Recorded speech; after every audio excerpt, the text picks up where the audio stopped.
There's been a lot of discussion lately in the Catholic Church in terms of synodality. The Pope is advocating that we prepare for a synod on the whole concept of synodality. Pope Francis has said that synodality will be the primary way of doing church in the third millennium. So, as we move into the third millennium, we're looking at a different way of doing church, not a different church, the same church, of course, same teachings, but a different way of experiencing the church. So the importance here is really getting the participation of more people in the church. That's really the key in terms of synodality. Karl Rahner, the great German theologian, very influential in terms of the Second Vatican Council and reforms after the Council, talks about the importance of listening to the faithful. A lot of times, as a church, it seems like everything is from the top down, and the Pope and the cardinals and the bishops and the priests are kind of speaking to the faithful. Different experience of church is when the faithful are actually being listened to about their concerns and what's on their mind, what's happening in their lives. And so synodality is an attempt to kind of balance that out. Certainly we need and are a hierarchical church with a structure that we trace back to Jesus and the apostles and appointing Peter as the head of the apostles, that were Peter, and upon this rock I will build my church. So that certainly is an important aspect of church, a critical aspect of church. But also the Pope is saying, and theologians are saying, and certainly it has happened throughout the history of the church, the importance of listening to the faithful, what's happening in their own personal experience of Christ, their own experience of community, and their own experience of maybe different ways that we can spread the gospel and evangelize and talk to people about the good news. In October of 2023, there will be kind of a sense of the input that has been gotten from the faithful being transferred to the rest of the church, so that people know what's really on the minds of the people and what's happening with them. The Pope has said that the idea of the Synod is to reach out to the people that are on the margins. And in reaching out to the people that are on the margins, hopefully there will be no more margins. So it's kind of a sense that these margins where people feel like they're not important to the church, this will not happen. Everybody will realize that everyone is important. Everyone should be involved. It's important to see and feel and hear and experience the input of the entire community, obviously, to be a true church. The idea also of the Synod is to plant dreams and to allow hope to flourish. Because probably the worst thing that can happen in a church is when there are no dreams, when there are no visions. And when there are no dreams and there are no visions, what happens? There is no hope. People feel like, gee, I'm not really important to this church. This church doesn't consider me. This church isn't aware of my feelings and what's going on in my life. So the importance here is, let's get everyone involved, and that's the idea of the Synod. What happens in a Synod, a true expression of church, is that we have an encounter with one another. We are there to listen to another person and to see Christ in that other person. They might not have the same experience of church that I have.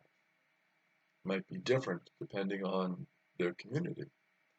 They might not have the same viewpoints about the church that I have.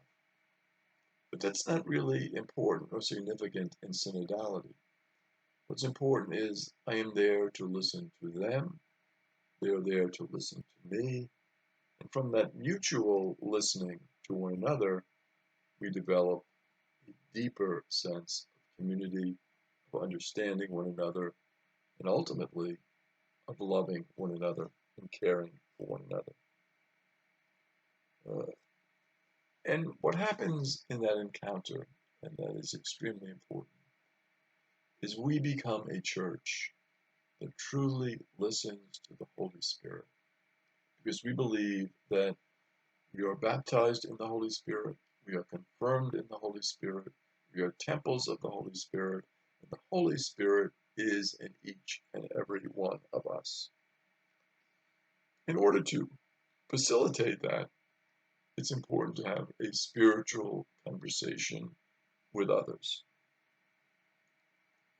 And in the spiritual conversation, there are usually 2 rounds of listening, and there is a 3rd round where we give the fruit of that conversation. And that is a experience of synod that I personally experienced that I would like to share with you. The idea of this is a church where no one is hurt again. So many times, unfortunately, people get hurt by the actions of someone in authority, somebody in the pew, another parishioner, somebody they meet even in a chance encounter, and this leaves a bad feeling with the person where they feel the church isn't really there for me. And the idea of the synodality is to go and to experience church and share that hurt, so that that does not happen. There can be a healing of that hurt. Very important. Why synod? Because of communion. The importance of being in communion with one another. Talking from our experience.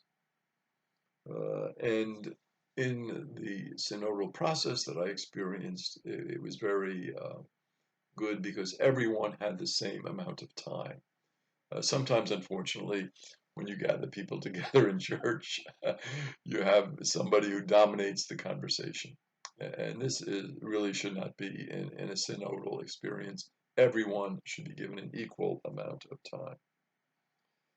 And then after this process, forms were then sent into the diocese, and then from the diocese on a national level, and then from the national level to the Vatican. So this was the process.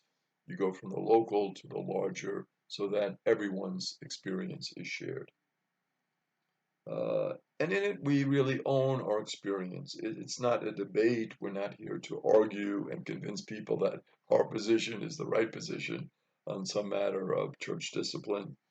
We're not there to solve problems. We're not there to teach or to correct others and say, well, you're wrong.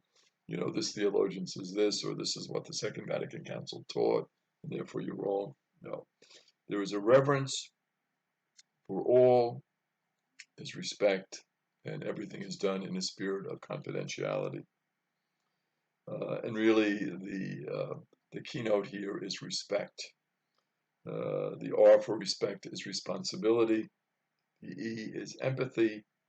The S to be sensitive to the other person. P is to ponder what they say, to reflect on what they say and ponder it. E is the examine, the idea of examining and looking at my own life and how I'm living a life with Christ. C is confidentiality, and T is trust. And so in the examine, we are comfortable, we're relaxed, we focused on our breathing, we take time. And so we got into this experience of sharing, and people shared about their different experiences in life. And the importance in that is really listening to one another. And, you know, there are times when people get discouraged, and in talking to one another and sharing, there's a beautiful sense of the community coming together. And the specific grace that we found in the synod process that I was involved in was the grace of community. And everyone at the end, in sharing the fruit, said, this was a beautiful experience because we were there and we listened to one another, and I felt good because people listened to me. And I think it's just a beautiful way of doing church. So I encourage you to take advantage, if you can, of this synodal process and to get more involved in it, because it seems like this will be the church that we encounter going forward. God bless.